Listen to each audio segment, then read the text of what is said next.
시청자 여러분 안녕하십니까? 파워토크 민경욱입니다. 메리 크리스마스, 성탄 잘 보내고 계시죠?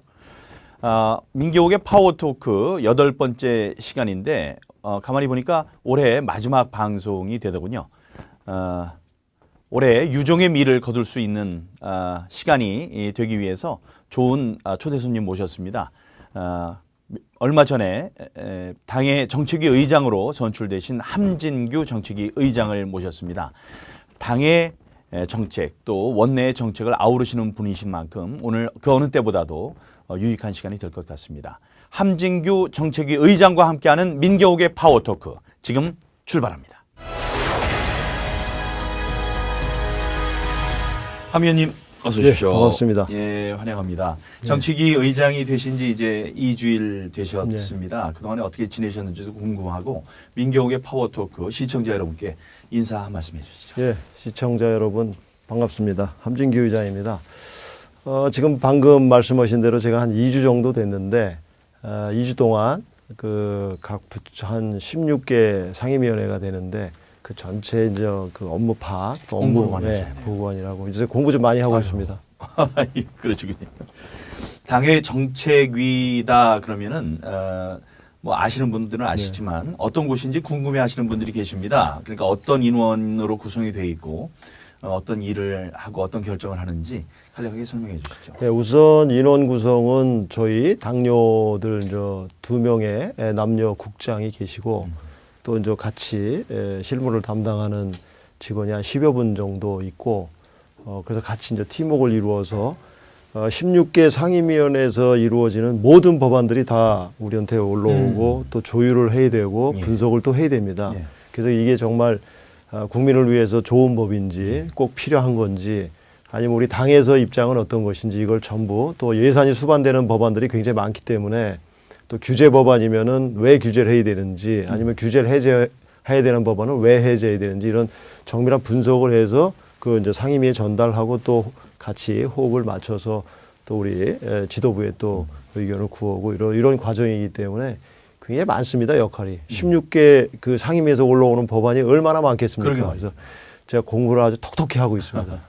그 부의장단이 4선부터 초선까지 있죠. 예. 네, 그 초선 가운데 특히 돋보이는 사람이 누가 있는지요? 초선 의원님도 이번에 그 선수에 관계없이 꼭 다선들이 맡아야 할 그 혁신위원회가 있고 또 선수는 초선이든 비례든 그런 게 관계없이 경제정책에 관한 그런 부분들은 전문가가 들어가야 되거든요. 그래서 그 비례대표 초선 관계없이 과감하게 선수 파괴하면서 그 위원님들을 모셨습니다. 그러셨군요. 예. 아니 그 대표적인 초선 부의장이 누가 있냐면 제 이름이 먼저 나올 줄 알았는데 하여간 저도 이번에 함진규 의장님 모시고 열심히 일을 하는 부의장으로 일하게 됐다는. 우리 민경욱 의원님 같은 경우는 이제 방송 쪽에는 자타가 공인하는 앵커 출신이고 또 그렇기 때문에 아마 그 부분에 그런 것 때문에 제가 과감히 이렇게 모셨습니다. 감사합니다. 활약을 많이 기대합니다. 열심히 하겠습니다.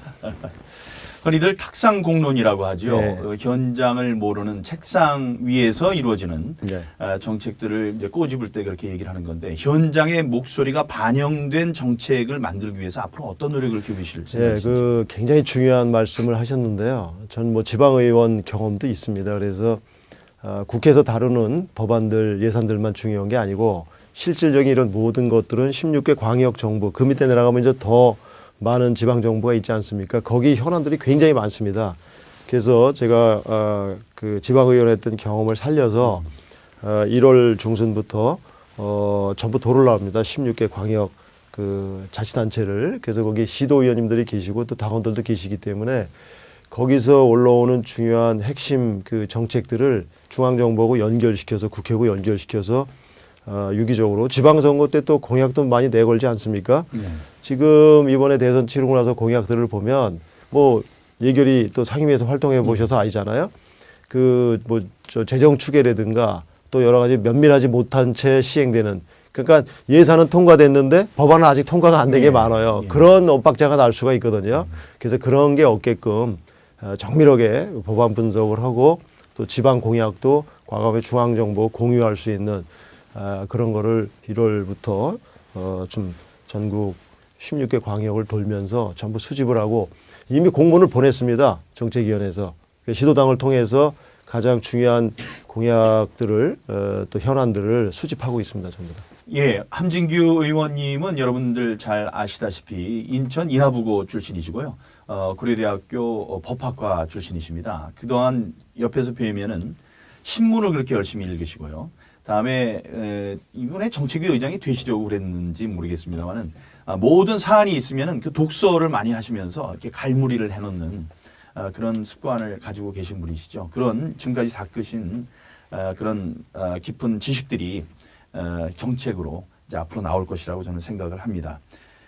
내년 지방선거 앞두고 이제 정책 개발이 이루어져야지 우리도 선거에서 국민들에게 다가갈 수 있을 텐데 그 큰 방향성은 어떻게 갖고 계시는지요? 제가 아까 말씀드렸듯이 이제 지방선거도 중앙정부하고 별반 다르지 않습니다. 작은 정부에 불과할 뿐이지 시스템은 똑같습니다. 그래서 제가 지방 그 의원 두 번의 그 경험이 있기 때문에 아마 지방정부 공약을 이제 중앙하고 연결시켜서 같이 이렇게 좀 같이 병렬적으로 가는 게 굉장히 중요하다고 보기 때문에 전부 다 지금 저희들 권역별로 돌면서 수집을 하고 있기 때문에 아마 그거를 그 중앙정부에서 또 밀어드릴 건 밀어주고 예. 또 지방정부에서 같이 힘을 또 얻을 건 같이 얻어서 이렇게 가고 있다는 말씀을 좀 드리고 싶습니다. 예. 굉장히 중요합니다. 맞습니다. 내년 지방선거에서.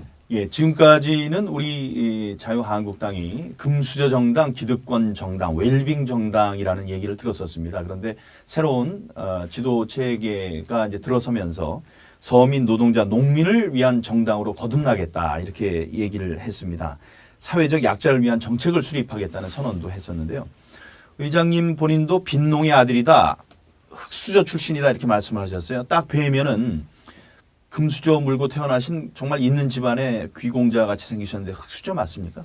흙수저라기보다 정확한 표현은 무수저가 더 나을 것 같습니다.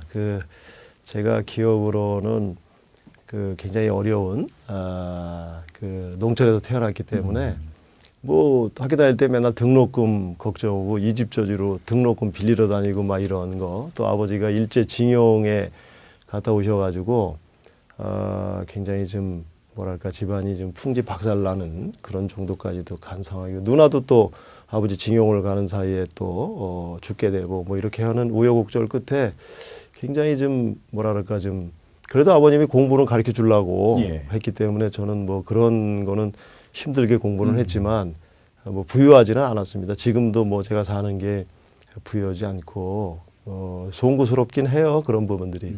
근데 뭐 정치하면서 뭐 그거 어렵지 않습니까? 기본 재산이 갖고 있지 않는 한. 그래서 저 같은 사람이 정치원 되는 것도 참 기적이고, 그래서 어쨌든 저희 당을 뭐 웰빙당이니 부자당이 이런데 뭐 저한테는 전혀 안 맞는 소리고, 그래서 우리 지도부가 새로 들어섰는데 이제 취약계층이나 노동자, 서민, 농민에 대해서 정책의 포커스를 많이 맞출 겁니다.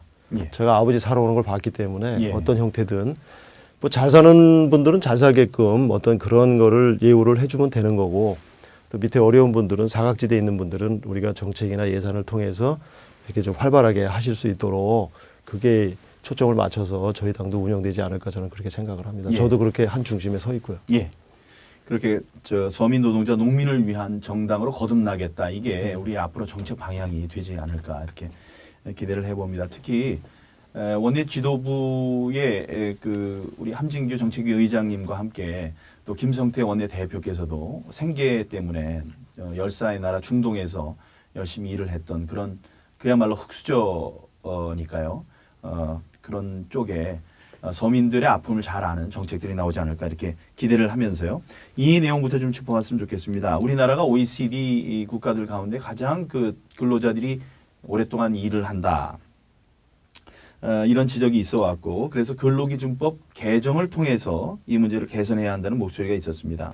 그런데 그렇게 되면은 최저임금 상승과 맞물려서 중소 영세업자들의 부담이 커진다는 우려가 있죠. 그런데 결국 이 문제 여야 간 협상이 있었는데 무산됐습니다. 이 내용이 어떻게 되는 거죠? 그러니까 환노위에서는 합의가 됐는데 여당에서 그걸 깬 모양새가 되는 거죠? 아마 제가 저 정책위 의장이 되고 나서 그 보고를 받아보니까 아마 민주당에서 그 환노위를 중심으로 해서 다 그 여야가 합의가 돼 있었던 것 같습니다. 근데 이제 그거를 민주당 내부에 좀 문제가 있어서 그 합의된 거를 처리를 못하고 지금 입장에서는 대법원 판결을 기다리는 그런 상황인 것 같은데 대법원에서 판결을 안 하고 있었던 거 내년 초에 판결이 된다 그러는데 판결을 안 하고 있었던 문제는 입법기관이 국회에서 여야가 합의해서 국민의 대표기관이니까 원만하게 처리하라는 그런 그 뭐랄까 좀 맞습니다. 그런 메시지가 예, 있었던 예. 건데 이게 합의해놓고 당의 내부 사정 때문에 민주당 내부 사정 때문에 이걸 못하게 됐으니까 결국은 대법원 판결을 받아보고 일부 의원들은 여당의 일부 의원들은 그거를 해서 하자 그러니까 그거는 좀 어떻게 보면 본말이 전도된 것 같은 합의를 다 해놓으면 그거에 따라서 가야 되는데 아마 그래서 내부 문제가 좀 있는 걸로 알고 있습니다. 그래서 아마 12월 국회가 어렵다면 뭐 1월 국회가 됐든 대법원 판결 나기 전에 그 기존에 합의했던 대로 다시 또 재협상을 해서 방법을 찾아내고 가야 되고 또 어제 저희들이 을지로 현장을 좀 방문을 했었거든요.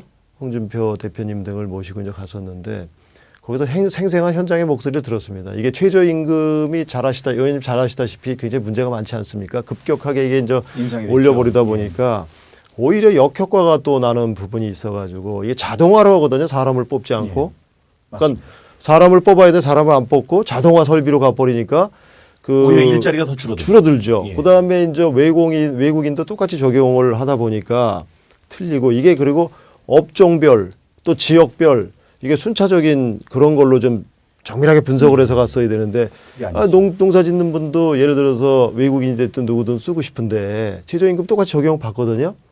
그러니까 같은 임금을 최저임금을 갖고도 수도권에서 생활하느냐 지방에서 생활하느냐 이런 차이가 있기 때문에 업종별로 그것도 좀 약간의 차등을 해서 순차적으로 가는 방향으로 하고 또 산업별 사람을 구하지 못한다고 어제도 가니까 난리예요. 최저임금 올리는 것도 좋지만 안 온다는 거예요. 없다는 거예요. 또 외국인은 못 쓰니까 거기 또 직종에 따라서는. 그래서 그런 걸 정밀하게 현 정부도 좀 분석을 해서 했으면 좋았을 텐데 그래서 저도 정책위 의장으로서 뭐 법은 통과돼서 시행을 하고 있지만 면밀하게 그런 부분을 좀 해야 되고 그다음에 최저임금 말고도 이미 교통비라든가 숙식비라든가 네. 이런 것도 또 부가적으로 가는 거거든요. 그러니까 그거는 일본이나 뭐 미국 같은 데도 교통비나 숙식비를 최저임금에 포함시키는 경우도 있거든요. 근데 우리는 그런 걸 전혀 고려를 안 하고 그냥 임금만 가지고 이렇게 했으니까 나머지 부대적으로 주는 거는 그거는 계산이 안 되기 때문에 뭐 사용주들이 영세상조 사업주들은 굉장히 지금 절규하고 있죠. 지역구인 그 시흥 쪽에서도 네. 그 공단이 있습니까? 많죠. 네. 그러면 거기에 계시는 영세 사업자분들의 말씀을 많이 들어보실 텐데 많죠. 제가 듣기는 지금 말씀을 잘 해주셨습니다마는 정부에서 최저임금을 올리겠다는 건 결국 노동자들의 편익을 위해서 올려준다고 하지만 결과적으로 나타나는 것은 그걸 감당하지 못하는 사업주들이 자동화를 한다든가 그래서 일자리가 줄어들고 또 외국인들에게만 좋은 일을 해주는 그런 결과가 나타나는데 외국인들은 돈을 벌면은 다 본국으로 송금하는 액이 많거든요. 그래서 국부의 유출이다 결국은 그런 걸 부추긴다 이런 얘기도 많이 듣고 있는 것 같습니다. 현장의 목소리는 어떻습니까? 이 최저임금을 두고. 예, 그 현 정부에서 추구하는 경제 정책의 핵심이 소득 주도 성장론 아닙니까? 예. 그러면 소득 그러니까 임금을 올려서 그게 이제 소비가 늘어나고 그게 이제 생산과 연결돼서 순환 구조로 해서 전체적인 경제 성장이 이루어지는 그런 선순환 구조를 얘기하시는데 지금 말씀하신 대로 그 외국인은 제가 알기로는 80~90%는 또 우리가 옛날에 사우디에서 그랬듯이 여기서 이제 소득을 받아가지고 본국에 송금할 것 그렇죠. 아닙니까? 그러니까 이게 소비로 이루어져야 되는데 반드시 그런 것만은 아니기 때문에 어차피 검증되지 않은 이론 아닙니까? 예. 경제 정책, 경제 교과서에 올라가려면 수십 년 내지 수백 년의 경제 이론이 그게 이제 검증이 돼가지고 이제 하나의 그 경제 그 이론으로 정착이 되는 건데 소득주도 성장론은 아까 제가 말씀드린 그런 선순환 좋은 의미로만 생각을 하는데 부작용을 생각을 해야 되거든요. 그렇죠. 그런데 지금 그런 여러 가지 폐해가 나타나고 있기 때문에 과연 이게 조그만 뭐 소도시 국가 인구 몇십만 안 돼서는 그런 실험을 할 수 있지만 이게 뭐 5천만이 넘는 거대 경제 10위권 국가에서는 검증되지 않은 이론이 성공하면 좋은데 혹여라도 폐단이 많이 나타나면 반드시 수정을 또 거칠 수밖에 없어요. 저도 그래서 아마 이게 수정이 불가피하다. 예. 뭐 개중에는 우량 중소기업들이 임금의 여력이 또 재정의 여력이 있는 분들은 그건 당연히 올려야죠. 그래서 아마 어떤 형태가 돼도 내년 하반기 정도가 되면 여러 가지 폐점들이 나타나기 때문에 장점은 장점대로 살려가고 폐에 대해서는 아마 또 수정이 불가피하다고 저는 생각을 합니다. 예. 정책위 의장님, 그 문재인 정부의 에너지 정책은 어떻게 생각하시는지요? 이 탈핵 정책, 탈석탄 정책이 너무 급격하게 이루어지고 있고 이게 미리 검증도 되지 않은 상태에서 공약이라는 이유로 그냥 밀어붙이기 때문에 우리한테 큰 이제 해가 될 것 같다는 우려가 퍼지고 있습니다.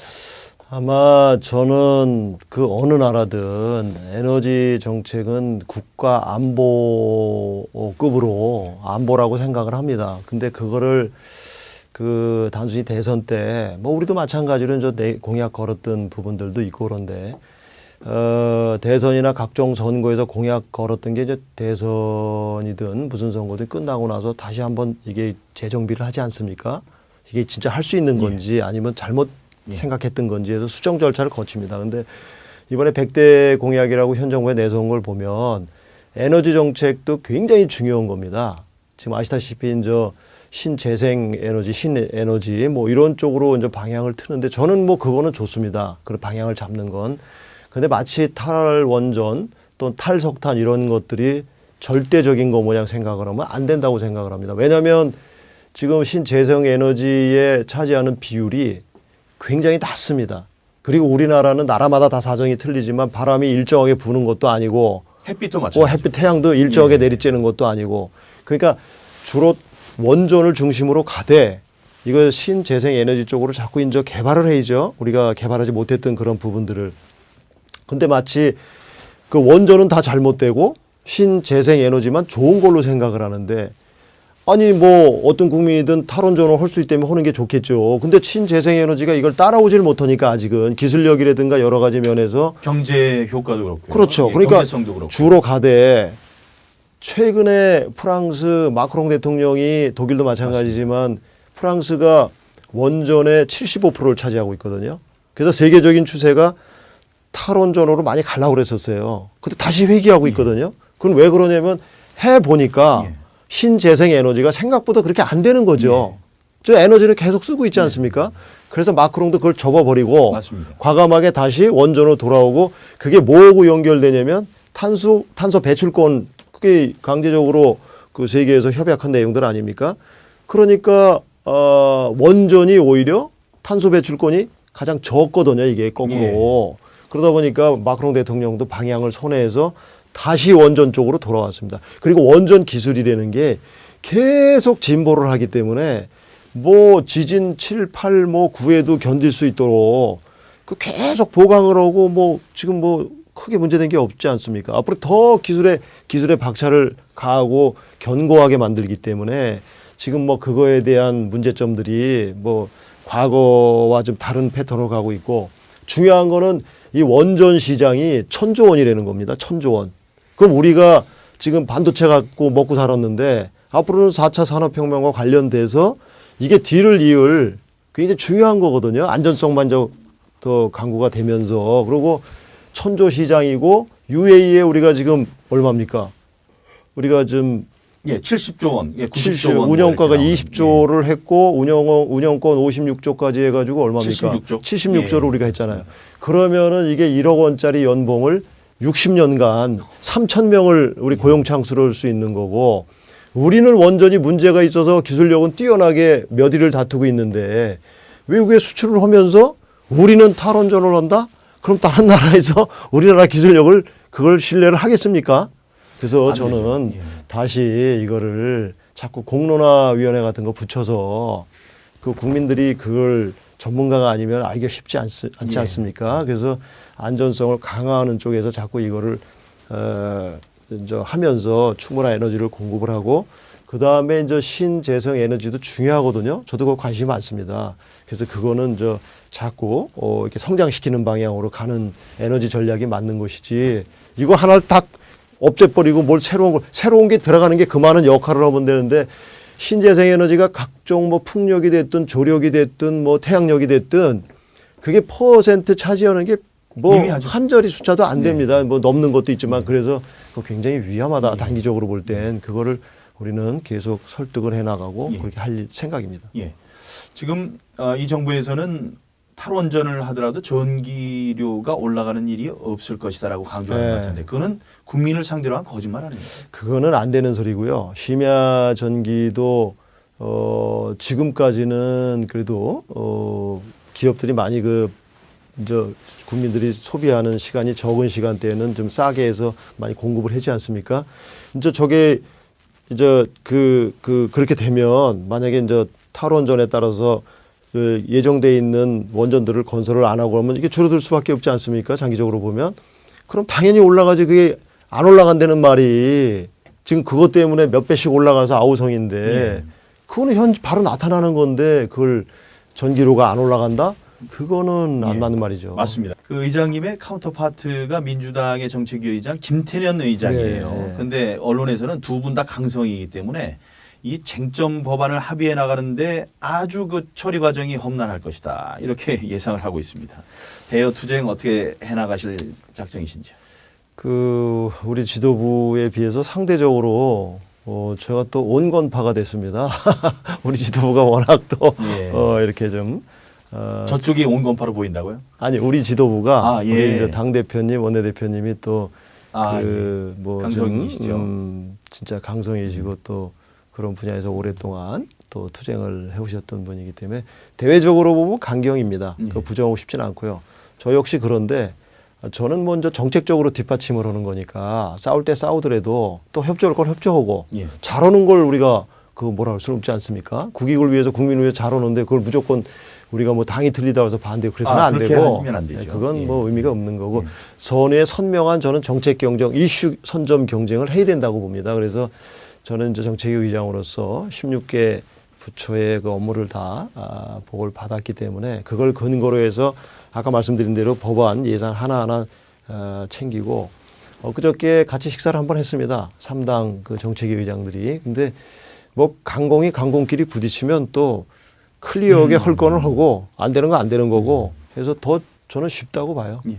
강단이 있으신 분이시기 때문에 앞으로 정책위 의장으로 대여 투쟁에 있어서도 그 강단 있는 모습을 보여주실 것으로 큰 활약을 기대합니다. 끝으로 강조하고 싶으신 말씀 또 앞으로의 포부를 비롯해서 시청자분들께 마무리 말씀 한 말씀 해주시죠. 예, 제가 뭐 여러 가지로 부족한데 또 이 거대 제1야당이지만 정책적으로 뭐 저보다 훌륭한 선배들이 굉장히 많은데 어떻게 또 제가 이렇게 이런 중책을 맡게 돼서 저 부족한 걸 많이 느끼고 지금까지 의정활동 지방의원 포함해서 했던 걸 전부 총결집을 해서 우리 의원님들이 한 분 한 분이 헌법기관이기 때문에 정확한 백데이터를 제공을 하고 또 이분들의 의견을 수렴을 해서 결코 밀리지 않는 그런 의원들이 될 수 있도록 뒷받침, 그러니까 조율사 역할을 하는 게 저의 역할이 아닌가 그런 생각을 갖습니다. 그래서 TV 토론을 하든 공청회를 하든 뭘 어떻게 하든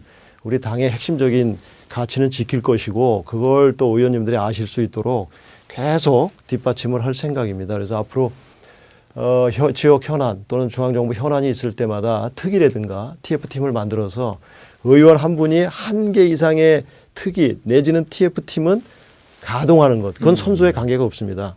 그래서 초선 비례 또 뭐 재선도 열심히 하시는 분들은 그분이 그거에 대해서는 정통해야 됩니다. 그래서 그런 거를 최대한 뒷받침해서 우리 야당 역할을 제대로 할 수 있고 그럼 또 여당이 되지 않겠습니까? 그 지방선거도 역시 우리 자유한국당이 좀 그래도 우월하게 잘 하는구나 하는 거를 국민들한테 선거 뭐 정당은 선거가 제일 중요하지 않습니까? 그래서 뛰어난 그런 걸 발휘할 수 있도록 최대한 뒷받침하게 되는 게 저의 생각입니다. 네. 오늘 민경욱의 파워 토크는 함진규 신임 정책위 의장과 함께했습니다. 지나온 한 해 돌아보고 또 앞으로 나아갈 길을 생각해보는 매우 유익한 시간이었다고 생각을 합니다. 그럼 저는 새해에 다시 찾아뵙겠습니다. 연말연시 잘 보내시기 바랍니다. 감사합니다.